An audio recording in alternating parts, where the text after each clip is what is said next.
We're going to get started here, respectful of your time, as we have a lot of ground to cover with our webinar today, Building a High Performance Culture.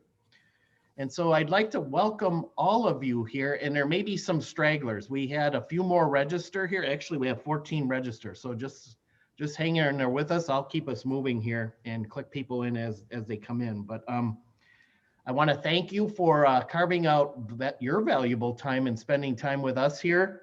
Looking forward to adding value, making a difference, and giving you a different perspective on a thing or two as it relates to culture. For those of you who don't know me, I'm Ken Collins, and I started my business coaching and people development company about 5 years ago. And my core business is really one-on-one executive coaching, leadership development, and then business building, consulting, and improvement. And then I also have the Collins Leadership Center, which has become the resource hub for all those things. And we built quite a vast group of assets, and are really happy to be able to share those with you today. And so that's a little bit about myself. Before we get started, I kind of want to plant something in your mind as you go through this 1 hour of development here, and that is, I like in all my trainings to use an acronym to kind of set the tone and create an awareness for learning. And that is the acronym, the word is ACT, A-C-T. And what the acronym stands for is the A is apply. What one thing during our time together will I apply tomorrow? The C is change. What one thing that I've been doing for some time, and now maybe after today, it's like, maybe I should be doing something different there. And then lastly, the T is teach. What one thing that I learned today that really was relevant that I would go teach to others? Really good leaders love to learn. They also love to pass on what they're learning to others. And so I want you to think about that as we go through the 1 hour session here and have a takeaway by the time we're done. So the power of learning and development isn't really in the training, it's in the application. So I'm giving you a little tool there to take for application. Now, what I'm going to do here next is I'm going to share a PowerPoint. And so I have some slides and I will hit on some key points here. So if you have some notes and a pad of paper, that would be great. Knowing too, this topic is pretty broad. It's got a lot of tentacles. And so I'm going to be providing you with something. Well, first of all, maybe I should ask a question. How many of you are old enough to remember Costco samples?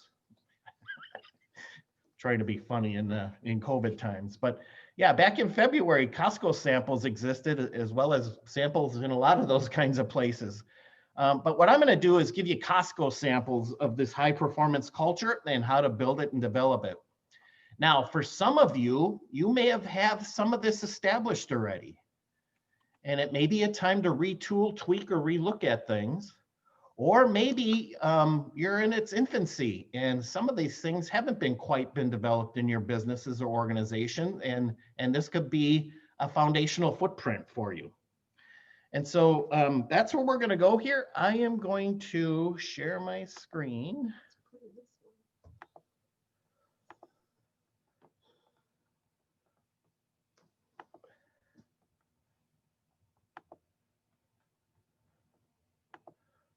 Can someone unmute and let me know if you can see building a high performance culture in the little visual there?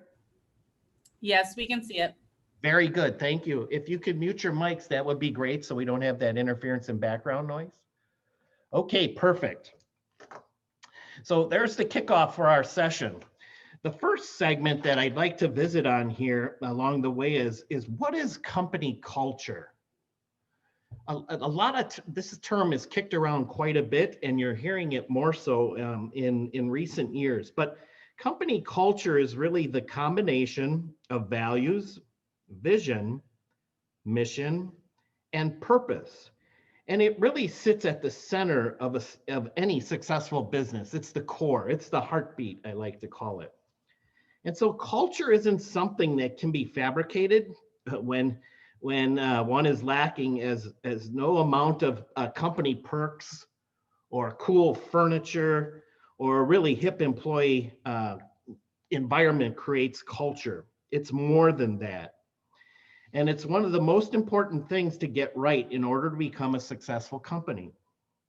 So what is culture? I have a definition, actually a kind of linked definition here that I think it's pretty important that I'd love to use.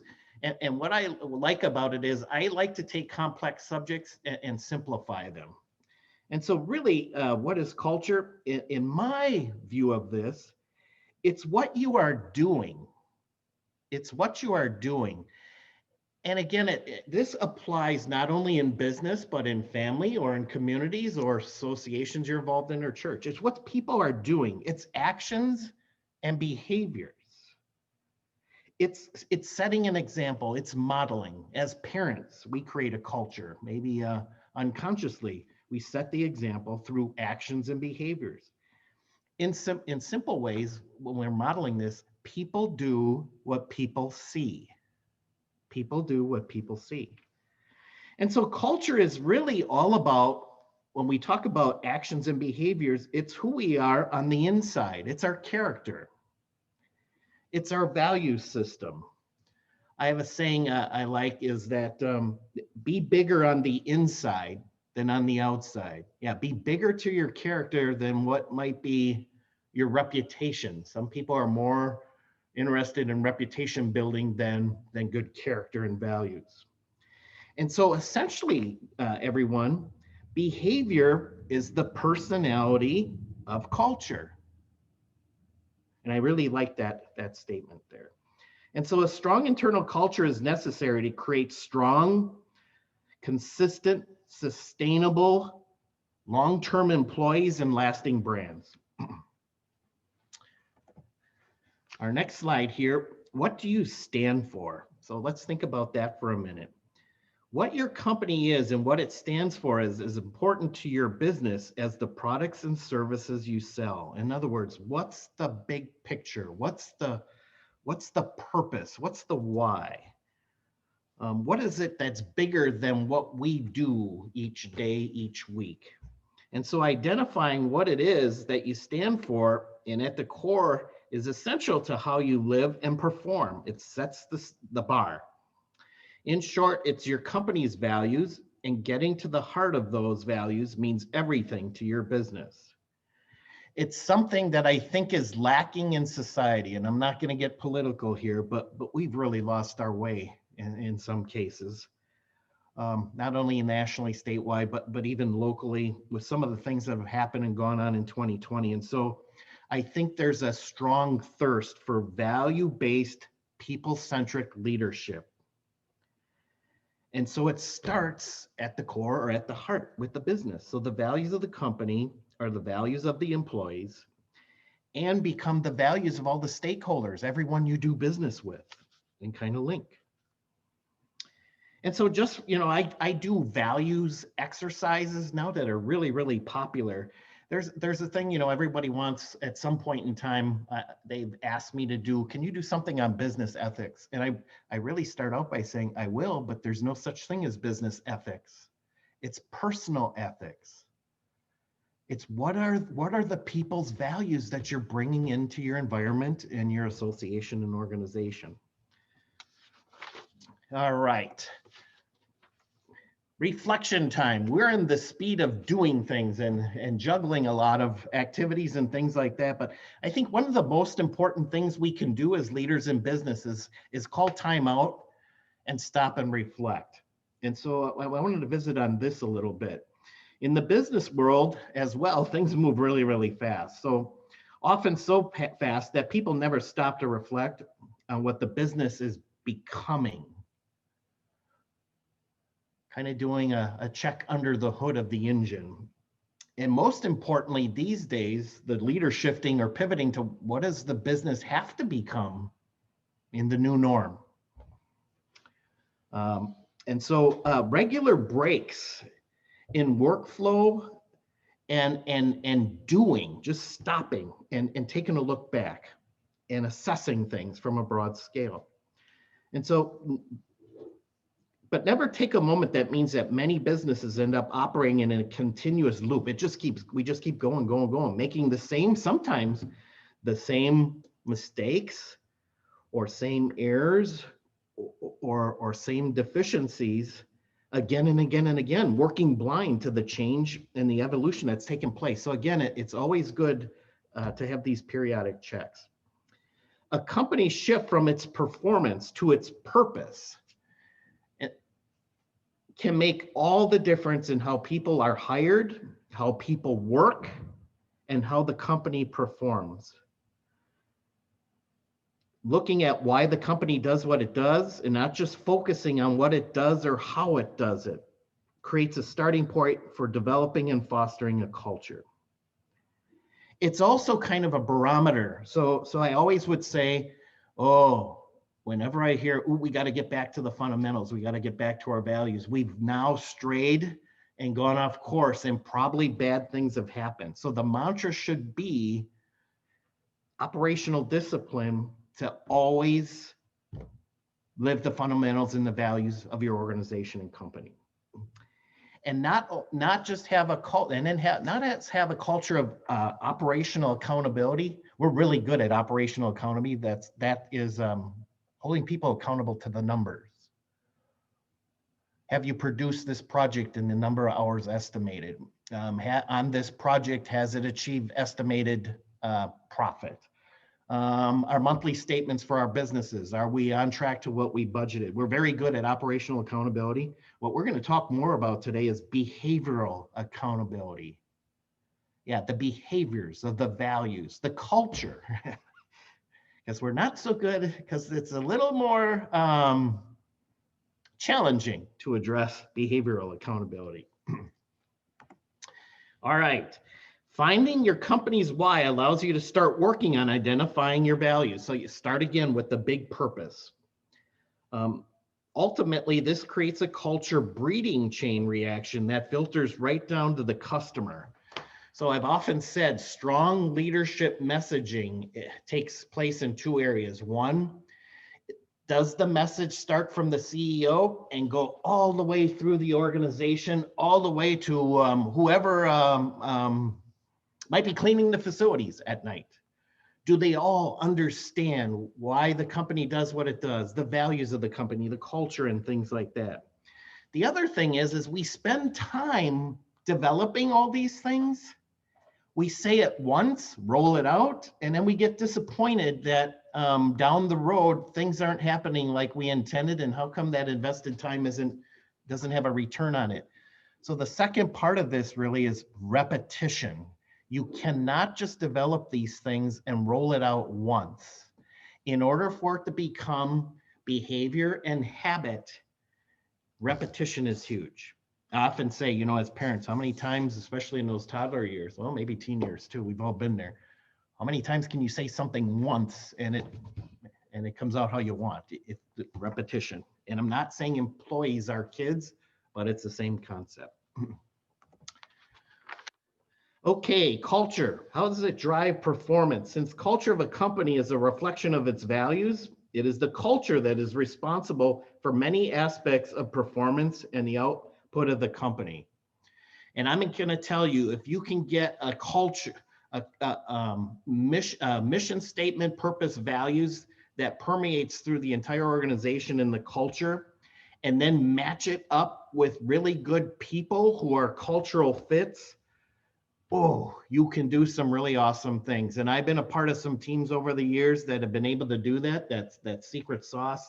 And you can perform above your skill level and create results that are pretty awesome. Strong culture means better job retention. There's more of a connection in the company. Culture is like checks and balances. It's this benchmark that it's your leadership compass. You're always pointing back to it. Performance is a result of all of these things. And if you employ people who are excited about what they do and believe in what they do, you will experience higher performance. So the biggest gap in personal development and organizational excellence is the gap between knowing what to do and doing. And this is where we can really add value to our companies. In fact, my definition, we talked about the definition of culture, but the definition of high performance, which is the essence too of our webinar here, is consistently exceeding expectations. So when you have expectations, you have a value system, we're expected to meet it, but you want to reward and recognize when people are exceeding them, taking them above and beyond. So this can really set the stage for the type of effort that comes out of your company.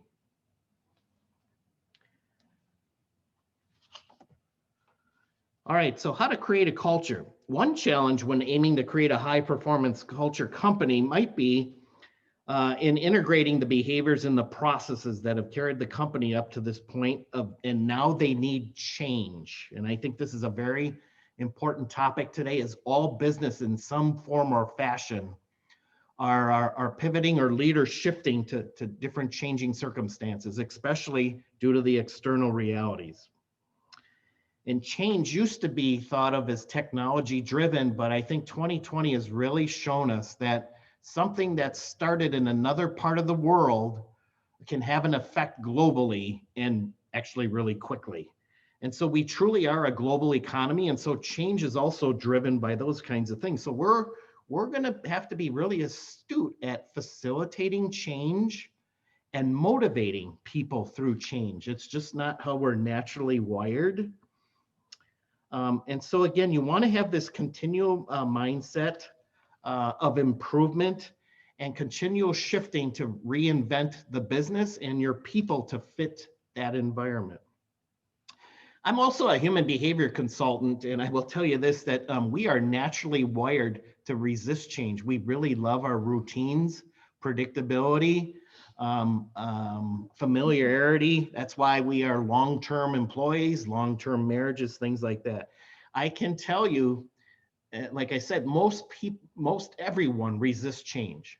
There is only one time, even leaders don't like change, but there's only one time we do embrace change. It's when it's our idea. If you think about that, that makes me chuckle all the time, but it's so true, especially as parents too. In those teen years when our teenagers are wanting to be independent and things like that, we've got a thought or idea and they're just not buying into it. Well, it's because it's our idea, not theirs. So the trick is, and we'll talk about this a little bit in engagement, is to make change people's idea. That is the game right there. Okay, the power. So how do we make, how do we make ideas and change others' ideas? Well, this is where communication comes in. In a high performance culture, there tends to be open, fluid lines of communication. And when I say that, I mean communicating up, communicating down, and communicating across. You got to be clicking on all cylinders in that realm. An open line of communication is important for a team dynamic to thrive, as an informed employee makes the best company ambassador. Transparency is huge. I don't think there's any downside in sharing company information to a degree that helps our employees become business people. That's one of my missions in my business is I don't develop employees, I develop business people. And the reason for that is if you can spread the business philosophy mindset through the whole organization and not just at the leadership tiers, oh, look at customer satisfaction, look at the customer experience, look at operational excellence. And so having everyone informed and giving them information that's important to build stronger teams. And then they have this information that can affect how they do their job. So leadership messaging is really, really important. And when you communicate, make sure in your messaging, you're always tying things back to the mission, the values, and the purpose. It'll continue to help everyone do the right thing. Now, one more thing in communication that I think is really important and getting people to buy in and it becoming their idea. Whenever you're communicating, especially change or improvement, every employee, including yourselves, when you hear an announcement about a change, well, Governor Evers, was issued some more mandates. Every person automatically, when that communication starts, is thinking, what does this mean to me? So really sound leadership messaging is a message that includes answering that question. If you can answer that question, you really increase alignment and your effectiveness in communication. All right, now on to transparency. The key ingredient to a high performance culture is transparency. Let me give you an example. Withholding your company's or project financial information isn't helping you keep people informed to run your business. And again, you're not developing business people. They just can't be effective in their jobs without that knowledge and information. So providing transparency as to how the company is performing builds trust. That's also what we're trying to develop in our companies, especially when socially too, trust is really fragile right now. We want to really maintain this trust. So being transparent and authentic helps build those things. And especially tying it back to how it relates to your big picture or your purpose. Just think, if a team's left in the dark about how the company is doing, how can you expect them to make sudden dramatic improvements? In fact, when I'm asked to come into businesses and diagnose a patient, the one thing I'm looking for here is, well, I don't know, I'm just a number. You know, if you hear an employee say that, it's one of two things. One, it's a bigger company and it's having a hard time making it feel small for the employees. But two, they're not informed. They're not given the information. They're just kind of, okay, I just fill my role but everyone rises a notch or two when they understand what their contribution is in the big picture.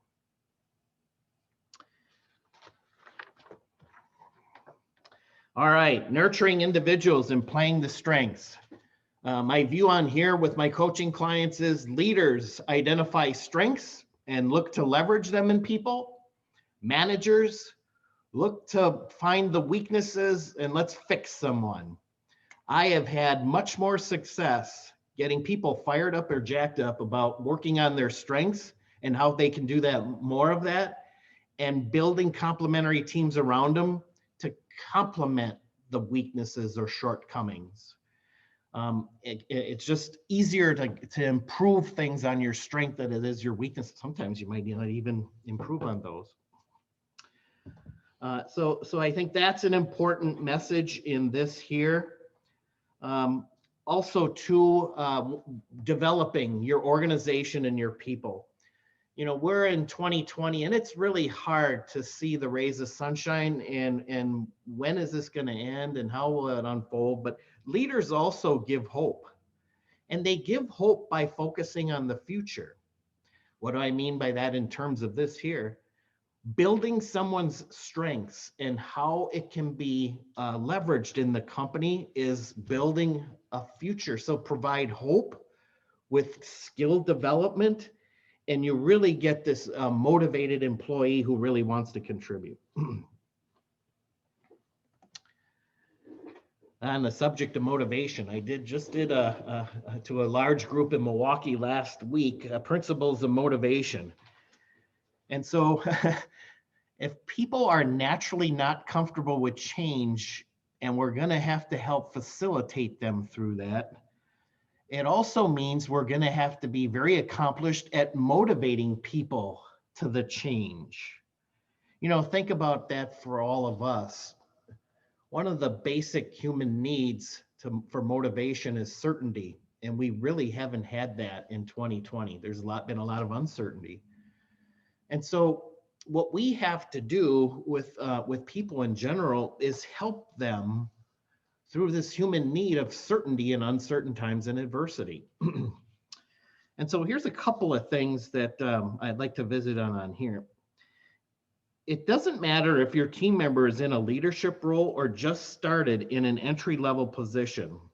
They should all be able to articulate how the work and what they do plays into the broader company picture. So again, motivating is understanding the big picture, not getting caught in the grind and negativity of the moment, but seeing the big picture and how I contribute within it. I have found there are 7 key motivators within human beings.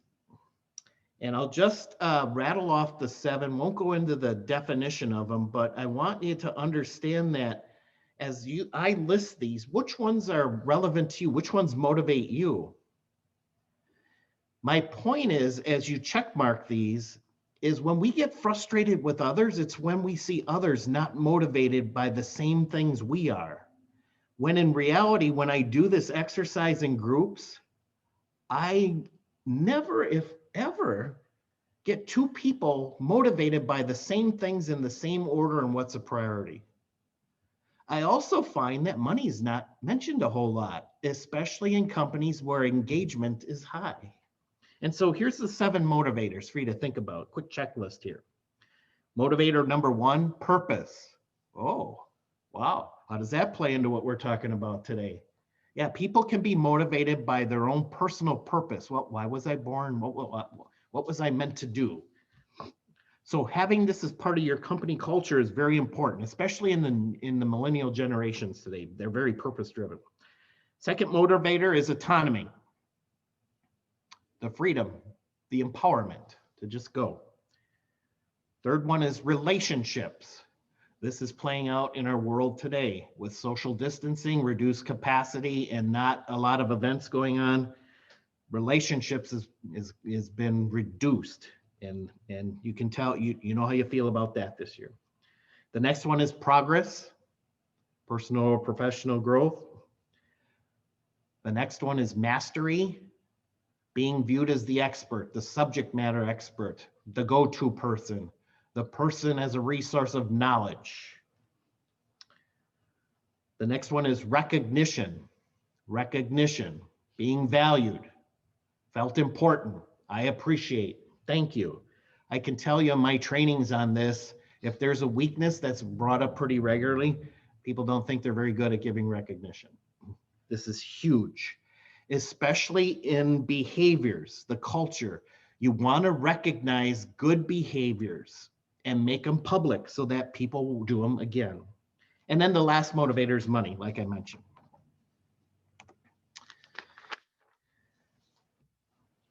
Because we can be so performance driven and results oriented, I'm not so sure we're so good at celebrating success.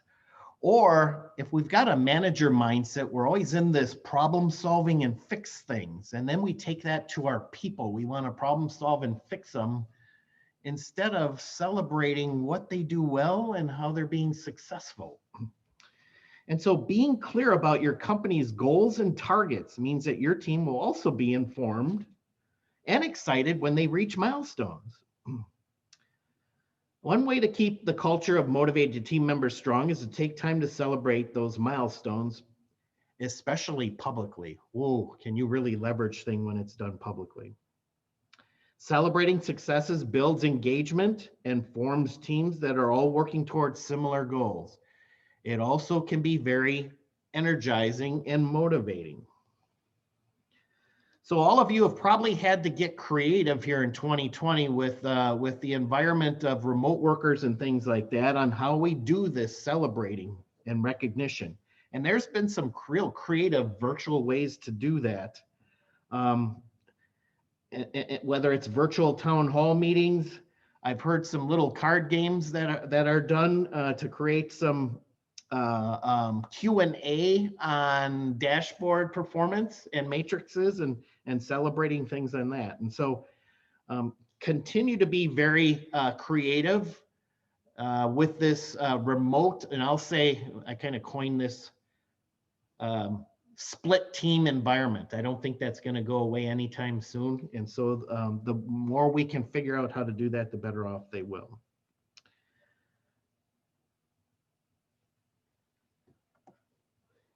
Employee engagement. We talked about this a little bit on how to get alignment and what does things mean to me.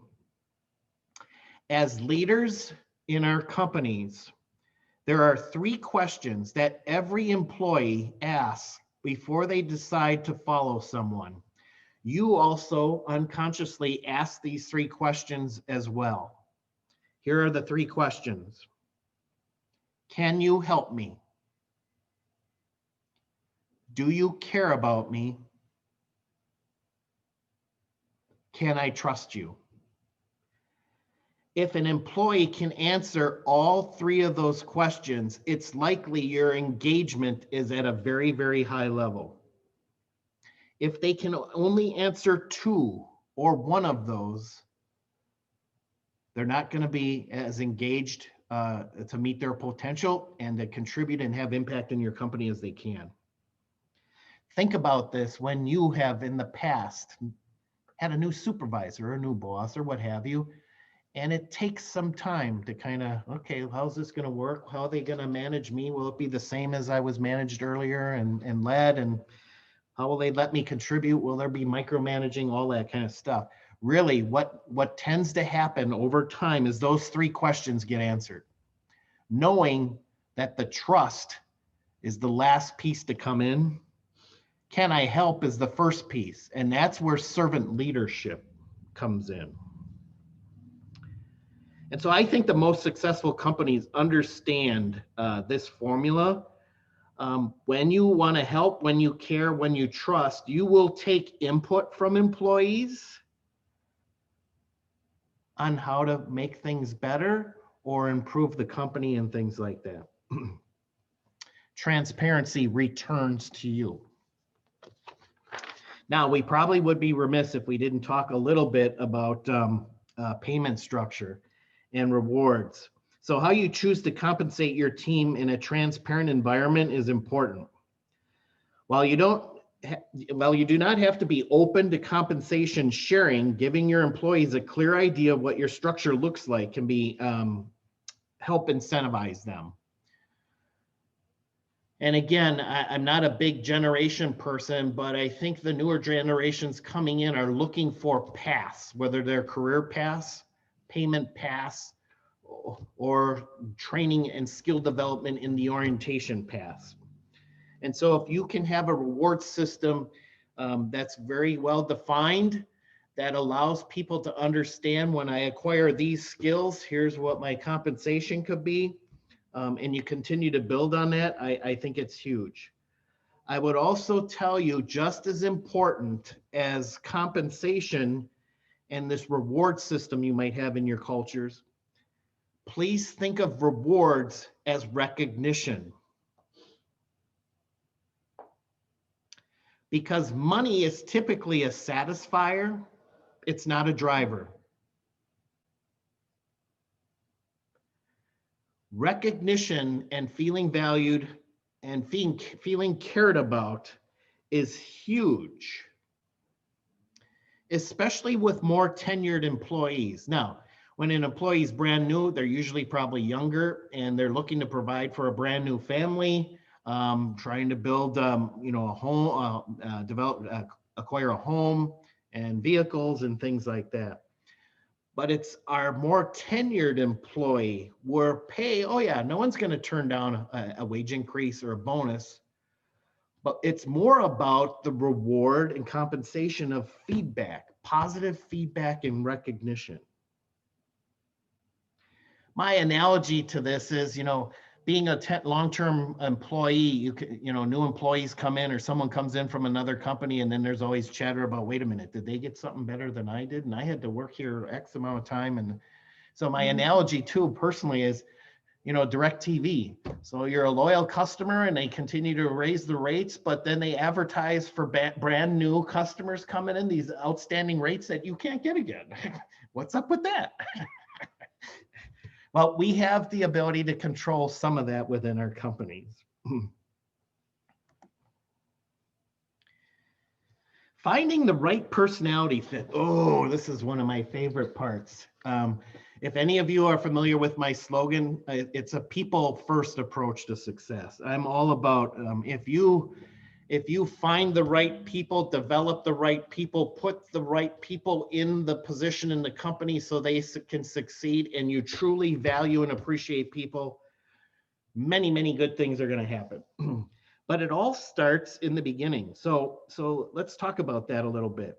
Taking a good look at your company, its values, its purpose can happen on more micro levels as well.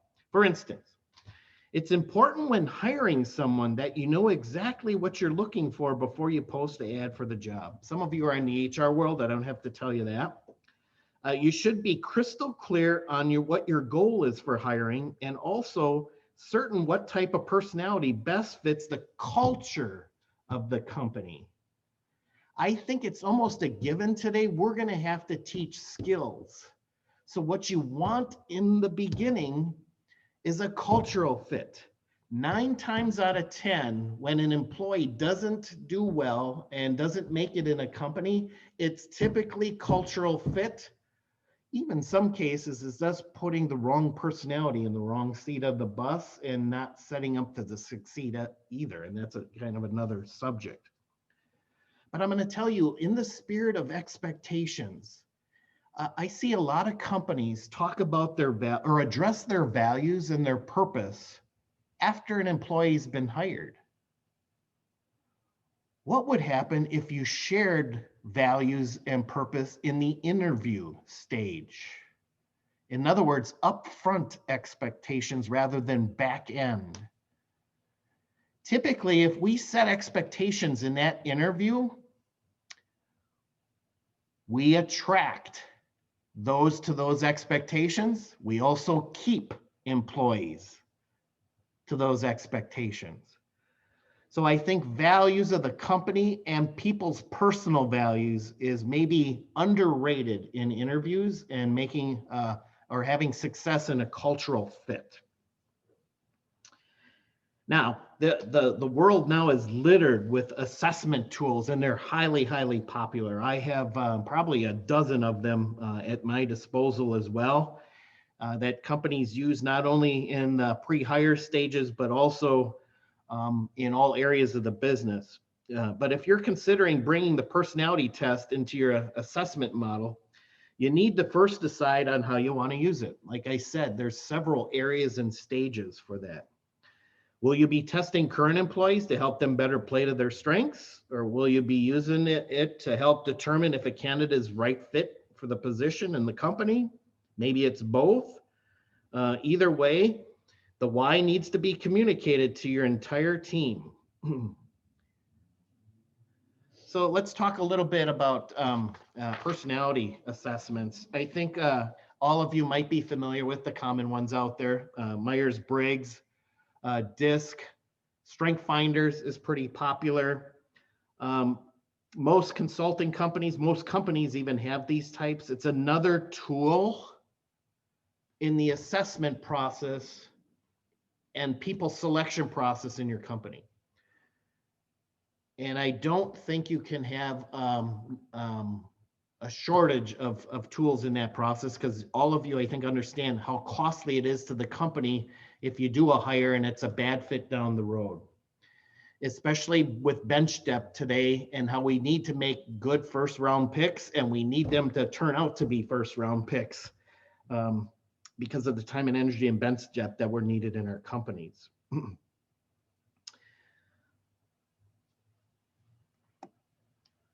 Widely used personality tests. So we kind of talked about that. I will tell you that within my portfolio, I have pre-hire assessments that are in the DISC speak. I will tell you that I have chosen most of my assessments, and I'm certified in a couple of them, to be around this DISC model.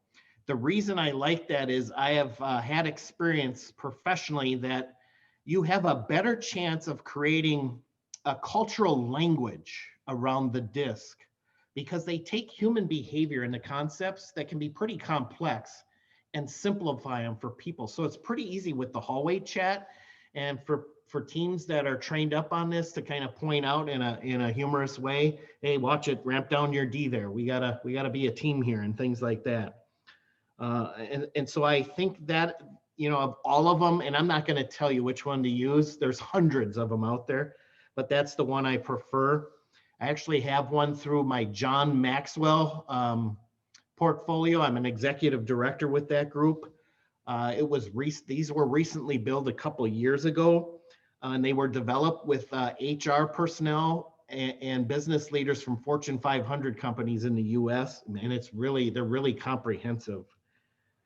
The DIS report includes leadership kind of feedback and assessments and things like that.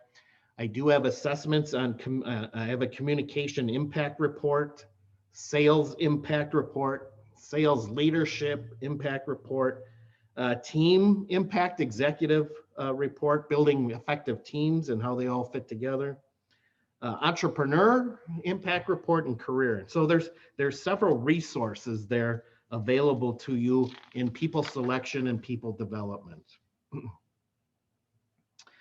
Though actually, I do want to share something with you. So I have run across, there's another new assessment that I thought was really effective. And it's an assessment that was developed by Pat Lencioni. He's written the books, 5 Dysfunctions of a Team, an Ideal Team Player. He's now writing his next book. And I believe, if I remember right, it's called The 6 Types of Working Genius. And this is a tool to identify our strengths in the area how we work and our satisfaction and motivation there in teams. And you know what? I think I just took it earlier this week, and it was outstanding. It not only was an assessment, there was training pieces to it, and then an application piece as well. And so if any of you are interested, I'll share it with you. It's at www.workinggenius, that's 2 G's.com. And actually, they were about $25.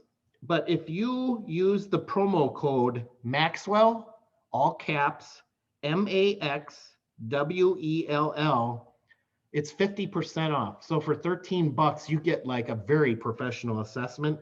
And I think an assessment tool that could be new and fresh and embraced in businesses moving forward here.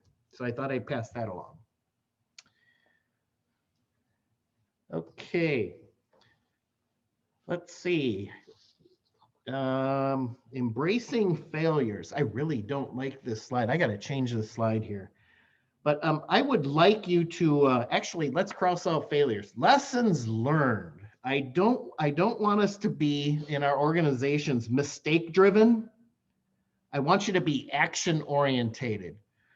And so what I'm meaning here is every business has experienced a product, employee, or a customer service failure. It comes with the territory. It's just how it is. But what we want to do is one of the best ways to feed your company culture and to grow is to openly address our lessons learned and be open to discussion, feedback, and what could we do differently next time.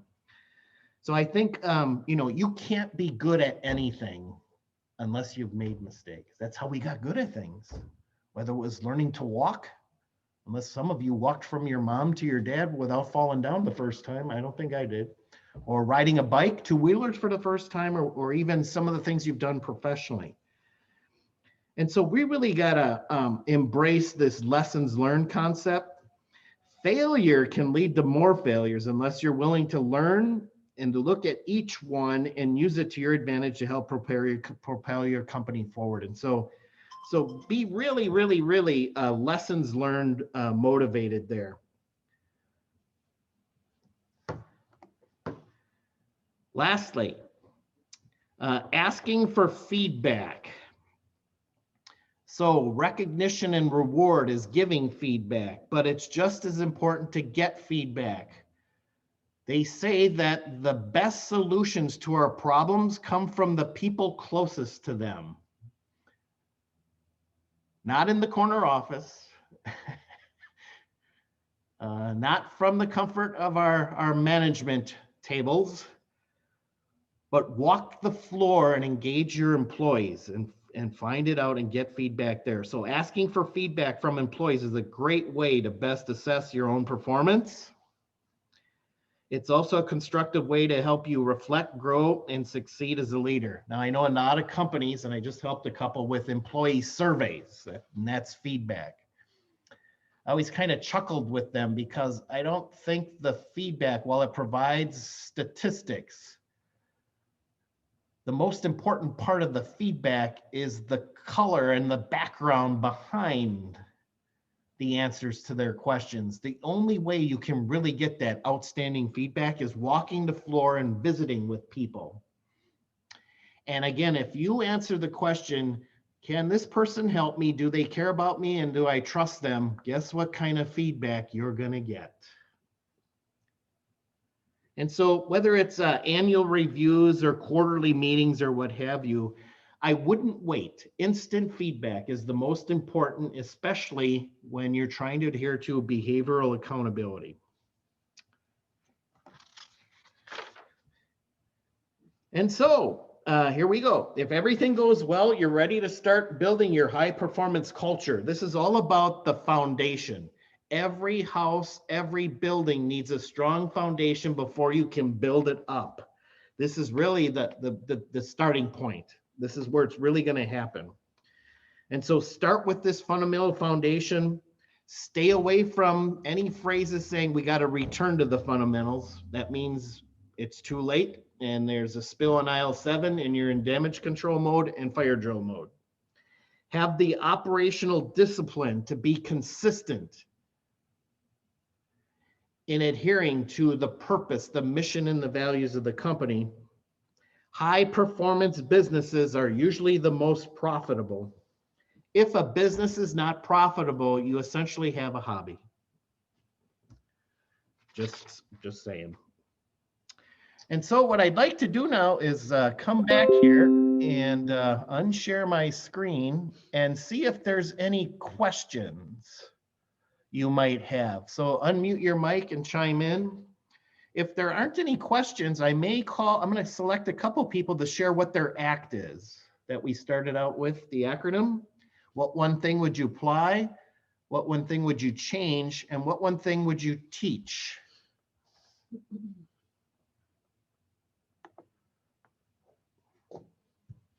Any questions? Remember, this is the Costco sample. I brought them back. They've been gone since March, so here they are. I know it was pretty quick and high level. Any questions, anyone?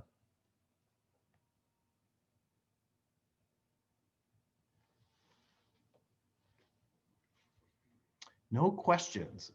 Okay, here we go. Looking for volunteers. Is there anyone who has the courage to be first to share what their ACT is from our session today?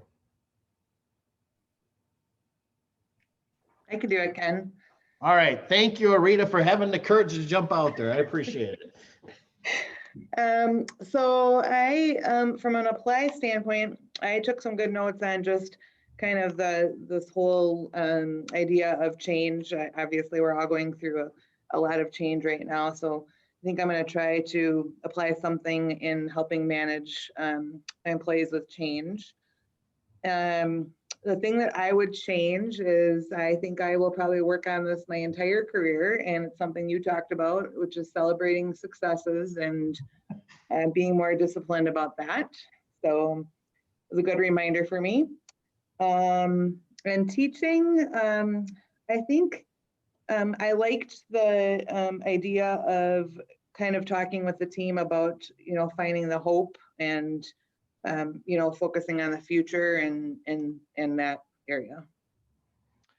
Yeah, Rita. So if I could hitchhike there, your first one was about change and helping people through that. And then I heard you end it in the teaching with hope.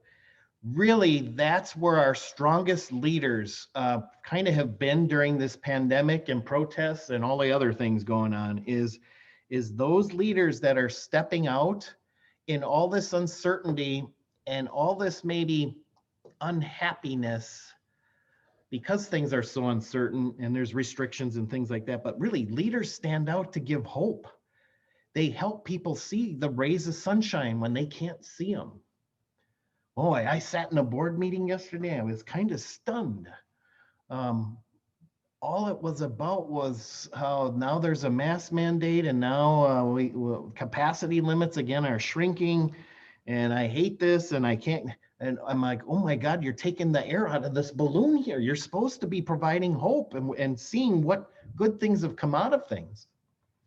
Whether it's the new appreciation for the outdoors we discovered in Wisconsin here, or families, instead of chauffeuring kids to all these activities, families, I mean, oh my God, we had dinner together. Or, you know, I've seen couples in the park playing board games. Actually, I've seen kids in the park playing basketball again and pickup games. And so without the structure, they figured out how to structure it on their own. So I just wanted to share that, Arita.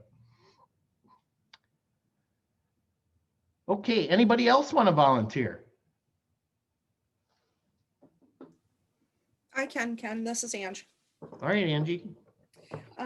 So I was almost on the same page as Arita. My biggest one, and actually had big stars next to it, was motivating others through change.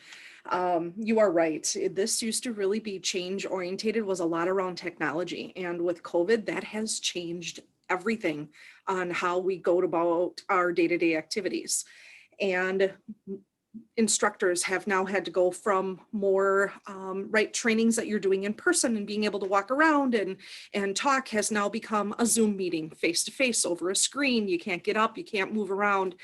And I need to probably acknowledge it's stressful for instructors to have to change the way that they produce an instruction and how they format their trainings. And I need to probably congratulate them a little bit more on how well they have changed and adapted to the new ways in 2020. Yeah, and I know you, Angie, for some time, and you do have this kind of cheerleader in you. And so I'm a little surprised that this recognizing and supporting and celebrating change is something, I think that's more natural to you than you think. It is, yes, it is definitely. And yes, but I still have to be more verbal about it. Yes. Yeah, you know, that's a good point. I hear that from my coaching clients constantly. So do people know that you appreciate them and they did something well? Well, I think so. Did you tell them? Well, no, but they probably know. They just should know. You know, no news is good news kind of thing. And we've got to learn as leaders to be more expressive about that. It has a huge effect. What's funny is as parents, look at the way we raised our kids as toddlers. We cheered them on for everything. Think about that. The first step, I mentioned that earlier, or riding a bike, or even graduating from daycare, or kid, you know, everything was really celebrated. And then we become adults and that all celebrating and recognition becomes secondary. It's pretty odd.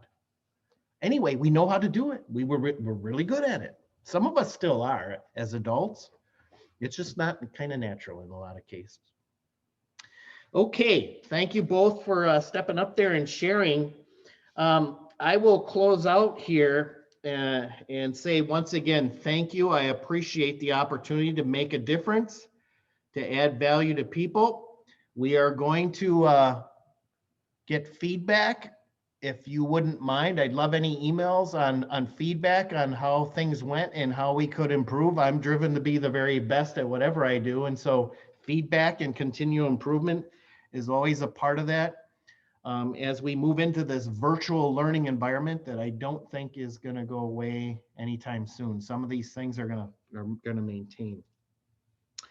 I would be remiss if I didn't mention I have a brand new monthly complimentary leadership newsletter that if you're interested, I could send the link to this group.